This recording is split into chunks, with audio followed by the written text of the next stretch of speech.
Howdy, and welcome to what is essentially part two of Module 9. In the previous slide set, we talked about challenges that leaders face. In this section, we want to talk about ethical obligations as a follower. So, what are some of the challenges that, as a follower, you face in your organization? And just like leaders, followers face some of the very, very common ethical challenges. So when you think about this, the job of a follower is to carry out the work and implementation of the leader's directives. So you have to basically do what they say in order to accomplish the organization's goals. In doing this, followers have less positional power than leaders do, but they may have equal or greater referent power. And referent power results in is the kind of power that you have because you're competent at your job and other people want to follow you because you are competent, you don't make a lot of mistakes, that you build good relationships with people. And it can be stronger than positional power in getting things done. So what do you think your ethical obligation as a follower are? Well, research has identified 6 pretty common challenges that followers face. And these challenges are just simply ethical dilemmas. I have a choice here to make that I'm not sure exactly how to make it. And those challenges are the challenge of obligation, obedience, cynicism, dissent, and then giving bad news to the leader. Let's start with obligation. So we all have minimum obligations to our organization, and some of these are simply show up on time. Don't rip off your organization by wasting their time. Don't steal from them and things like that. The leader has obligations to be honest about issues, don't hide information, and then followers need information, and if a leader hides information that the follower needs to do their job, then the follower runs into some of these challenges. Obligation is a challenge because organizations often require workers to regularly work extra long hours, more than 40 hours a week, some in excess of 60 to 70 hours in some organizations, or they require them to do a lot of travel that causes them to miss out on family time and miss out on their personal relationships. And these long hours and travel and other things that organizations do can cause burnout within their followers. And these stressed followers may be tempted to violate some of these obligations, such as they may be tempted to come in late to work.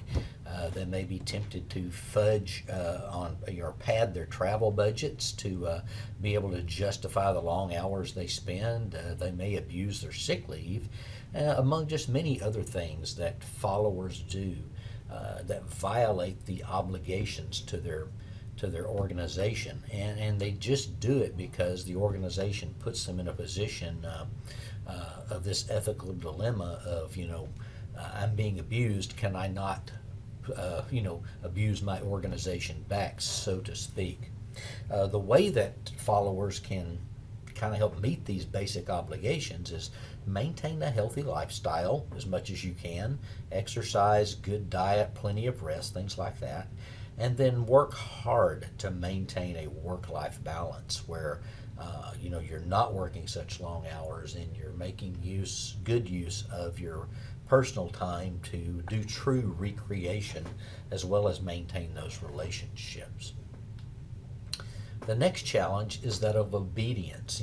Generally as a follower in an organization, we follow the orders that we're given, and even those that we don't really often like. It's not that we totally disagree with them, but we just don't like doing some of the things that we're charged with doing. Like maybe we are asked to fire someone or lay off someone in our organization, or we're asked to reprimand someone that is actually actually, it's our duty to do that if we're a manager of those people. But we don't like doing those things. But we generally we follow the orders that we're given like that. The challenge is when do we disobey the orders we're given? That's why it's called a challenge. And so I would say if the order is unethical anyway, you probably should disobey it. What would I do if I were not ordered to do this? Would I still do this?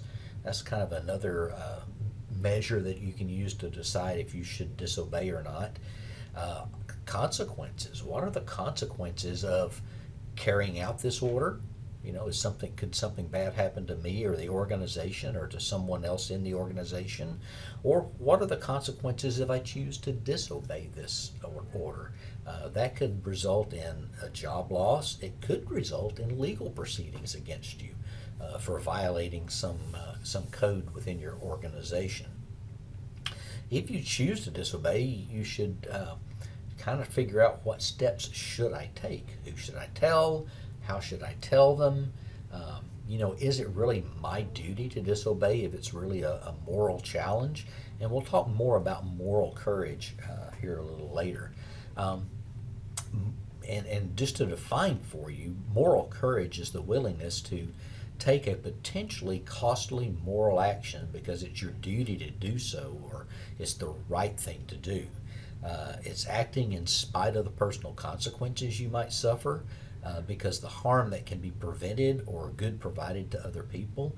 It's simply what turns moral judgment into moral action.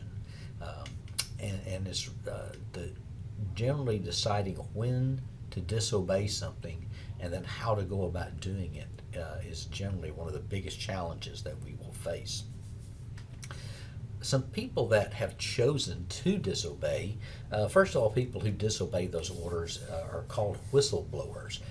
They are people that help point out misconduct in our organizations, and it's generally for the betterment. And whistleblowers are generally protected by law, that the company can't retaliate against them, although retaliation often does happen to whistleblowers.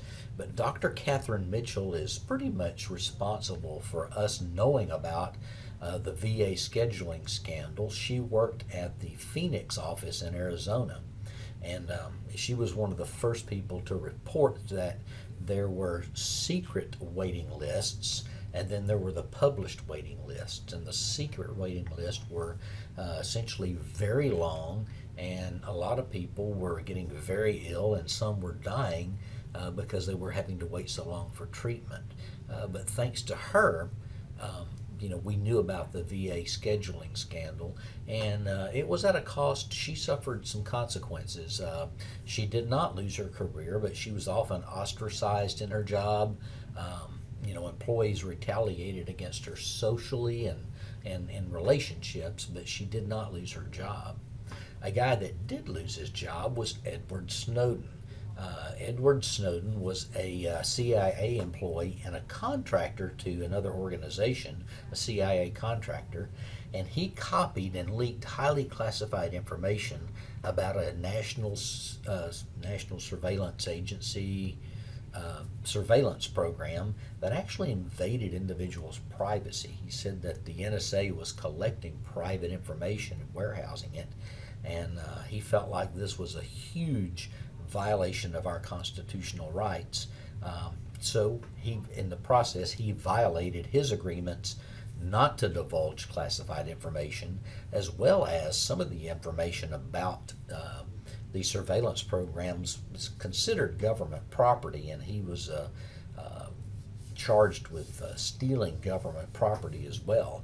And to avoid being prosecuted and sent to jail, because he certainly would have been, he fled to Moscow to avoid prosecution, and he has since lost his USA passport and can't travel very easily without it. So,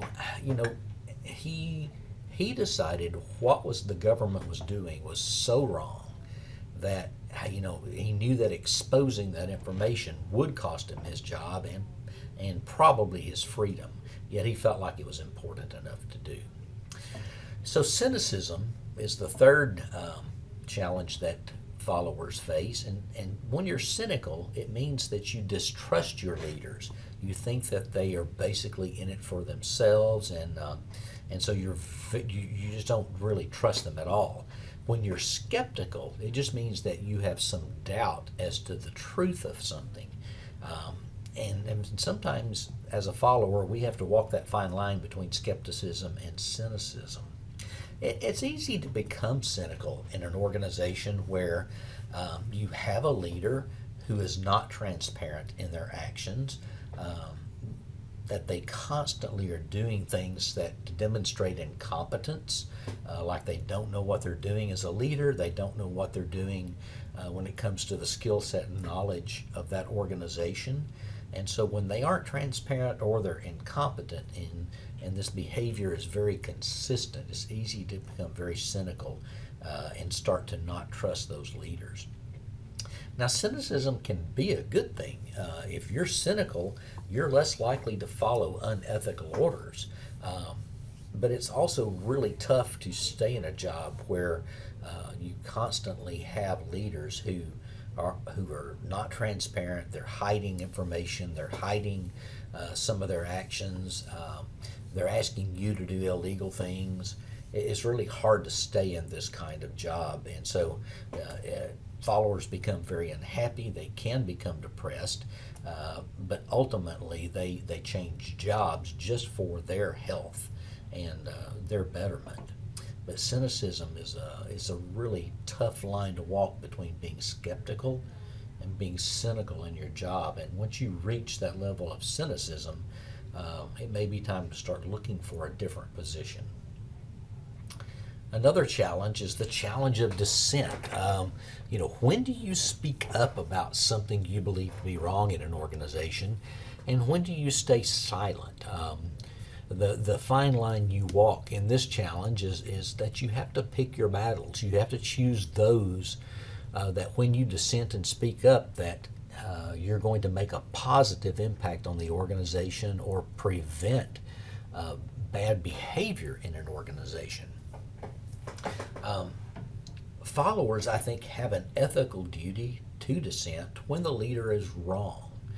And I mean not just this is not a great idea, but it's a bad idea, it's a wrong idea, it's illegal, it's immoral.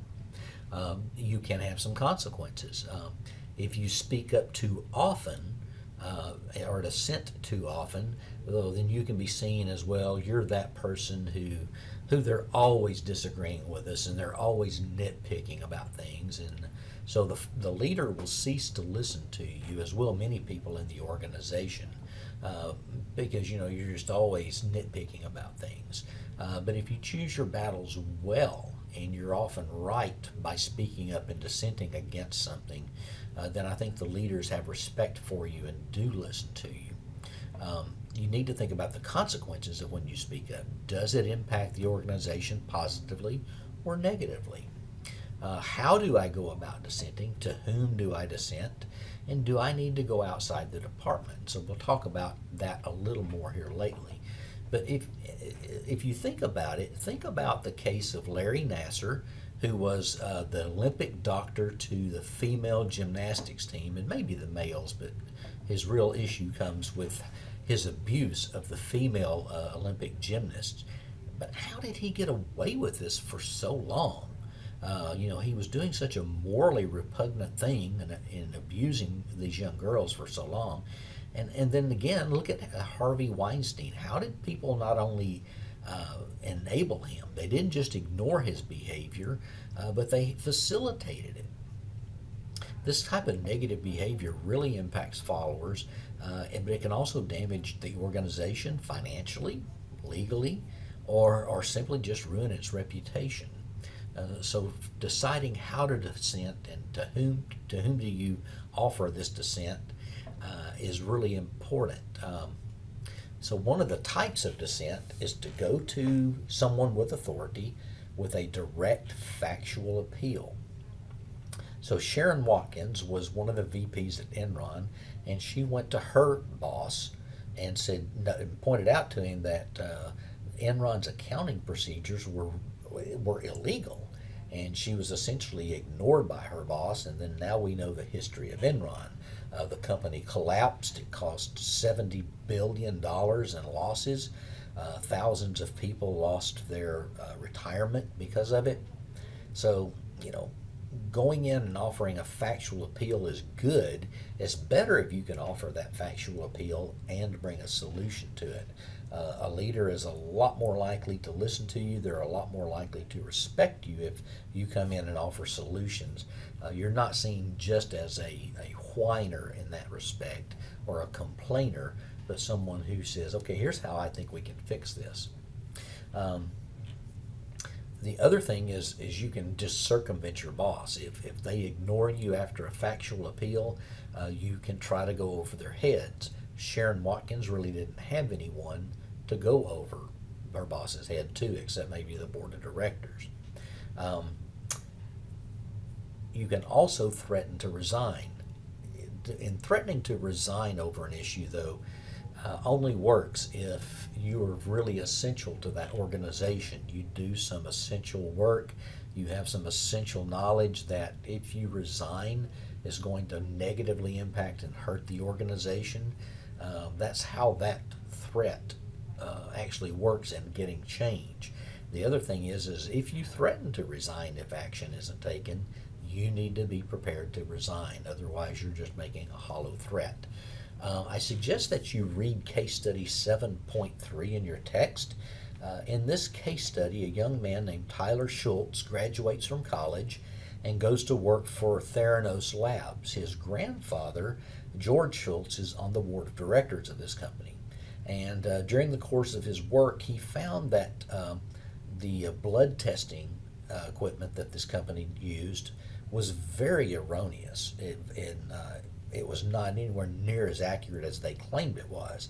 And so he made a factual appeal to the CEO. He was quickly rebuffed by the CEO.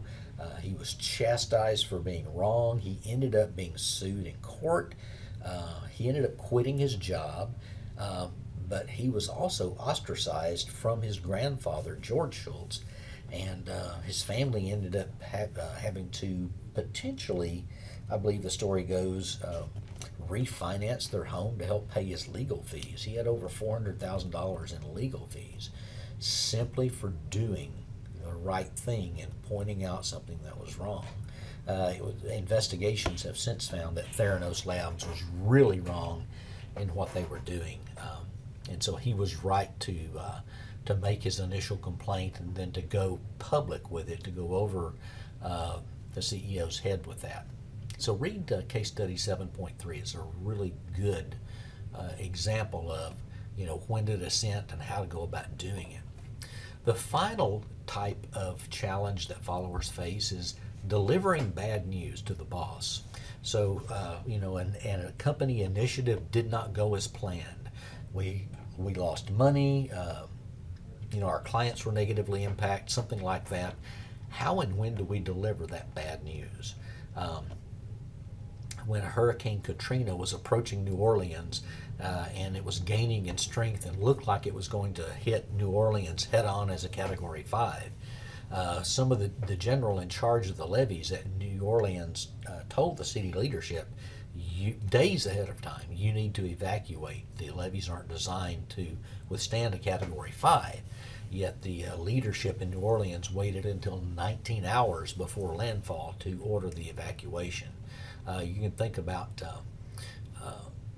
sometimes leaders don't take bad news, but the general in charge of the levees probably could have even given him an earlier warning. Something to think about, too, is who should deliver the bad news. If it's your job to do that, you may need to do that, but it might help make the impact of this bad news more palatable to the leader if you go in with somebody that maybe is your boss, someone that the leader respects, someone that the leader will listen to. There's a lot of different ways about who should deliver the bad news. Sometimes a very lower level follower may not need to be that person. It may need to be someone higher up in the organization that delivers that. Failures to deliver bad news can be really negative. It can impact you for failure to deliver it. You could lose your job, but it could also, you know, continue to make the problem worse and cost the company more money, could impact negatively more of the clients of the company. So really, when there is bad news to deliver, it needs to be delivered.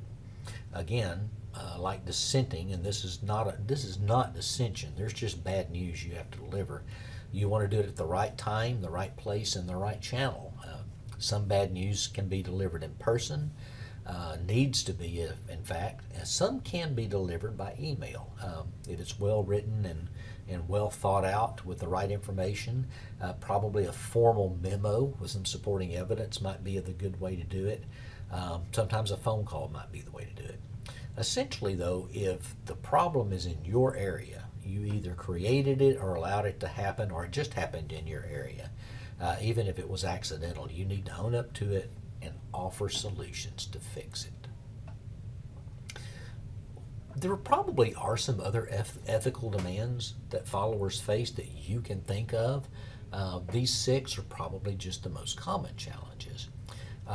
Earlier we talked about having courage as a follower, and there's actually a great book called The Courageous Follower by, can't think of the guy's name right now, but I'll think of it in a minute. But The Courageous Follower is a good book, but the book talks about having the courage to assume responsibility. And, you know, if it's your problem that was created by you or it happened in your area, you know, addressing that obligation to deliver the bad news, to own up to it, to offer to fix it is great. Courageous followers assume the responsibilities of their job. They address the obligations that they have as a follower. But and part of assuming responsibility for your job is, you know, sitting back and assessing your own performance and doing some reflection to see how you can improve. Seeking feedback from people around you, seeking feedback from your followers, your clients, and even your boss is a way to improve your performance. Look for opportunities for professional development. Does your company offer to pay you to send you to workshops or to seminars? Take advantage of those opportunities. Courageous followers who assume responsibility also are good about prioritizing their tasks so that they can get the most done, and then just challenging the status quo. If they can find a better way of doing things, challenging the way it's always been done. Ira Shalev is the author of The Courageous Follower, and like I say, I can highly recommend it as a leadership book. Courageous followers also serve. You know, again, this addresses the challenge of obedience. They serve their leader, they serve their organization, they actively support their leader by helping the leaders conserve energy, helping them delegate tasks, or maybe assuming the responsibility for a task. They help organize communications to make sure the right people get the right information. They also can sometimes control access to the leader. They serve as a gatekeeper, in other words. So this is how this is one of the ways that you support the leader, by not letting just everyone come in and talk. You can also defend the leader from unjust criticism. You know, leaders take a lot of criticism, and often it's very untrue and unfair. And you can also help them prepare and prevent crises. Another challenge is just the follower to address these challenges, that you address cynicism and dissent in the organization. You confront bad behaviors by the leader in an effort to get them to change it. It's okay to question ideas and plans if you do so with the idea of making them better, not just to question them, but needlessly, but to here's how we can improve them. And in extreme cases, you have that challenge to disobey those orders. Courageous followers help participate in the transformation of their organization. And when I say transformation, I mean in a positive sense, making the organization better as it grows, as it addresses the new challenges in the future. Knowing that change may be implemented, but it's going to take a really long time to make an impact. And in that long process, the leader will need some support as they implement that change. And it's also part of the courageous followers is they provide honest feedback to the leader so that things can be addressed in time to make a positive change. And finally, courageous followers have an obligation to leave that organization based on principle. I'm an ethical person, and I'm not going to work for an organization that doesn't behave ethically. So when you see leaders that will not change and continue their unethical and immoral behaviors, that's the opportunity or time for you to leave that organization.